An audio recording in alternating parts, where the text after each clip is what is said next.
இயேசுவுக்கே புகழ். இன்றைய விளக்க உரை. இன்றைய வாசகங்கள் புனித தவக்காலத்தை நன்கு தயார் செய்து தொடங்குவதற்காக சாம்பல் புதன்கிழமை என்ற நோன்பு மற்றும் மதுவிலக்கு நாளை கடைபிடிக்க நம்மை அழைக்கின்றன.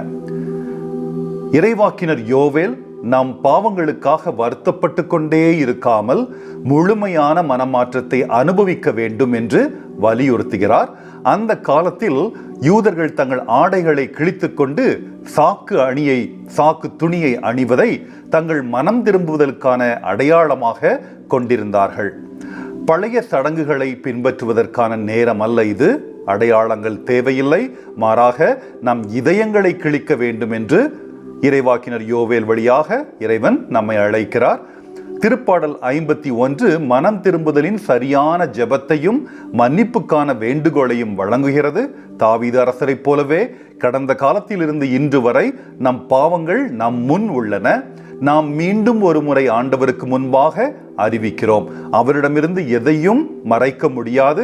நம்முடைய ஆண்டவர் தம்முடைய கருணையால் மட்டுமே நம்மை சுத்திகரித்து உறுதியான தூய ஆவியாரின் அனைத்து நன்மைகளாலும் நிரம்பிய சுத்தமான மற்றும் நொறுங்கிய இருதயத்தை மாற்ற முடியும். புனித பவுல் நம் அனைவரையும் தன்னுடன் சேர அழைக்கிறார். இப்பொழுது மீட்புக்கான நேரம். மேலும் பவுல் போன்ற புனிதர்கள் ஆண்டவருடைய அருளை பெற்றுத்தர நமக்காக பரிந்து பேச முயற்சிப்பது வீண் போகாது.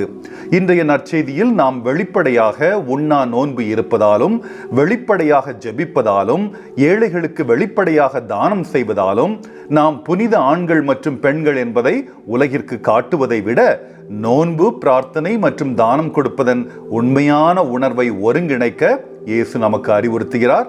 இயேசு இவை அனைத்தையும் மறைமுகமாக செய்யுமாறு நமக்கு கற்பிக்கிறார். அப்பொழுதுதான் நம் ஆண்டவர் நமக்கு நிலை வாழ்வில் பலனளிப்பார். இல்லையெனில் மக்கள் நாம் சுயமாக விளம்பரப்படுத்தப்பட்ட தூய்மையை புகழ்ந்து பேசத் தொடங்கும் பொழுது நமது வெகுமதி ஏற்கனவே இந்த உலகில் கொடுக்கப்பட்டு விட்டது.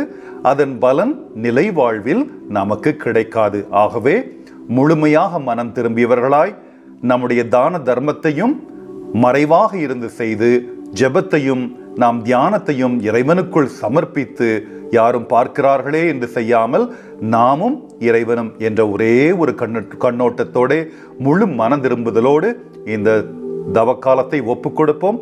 இன்றைய நாள் ஒரு நல்ல நாளாக, மனம் திரும்புதலின் அடையாள நாளாக நமக்கு இருக்க நாம் இறைவனிடமே பிரார்த்திப்போம். ஆமேன்.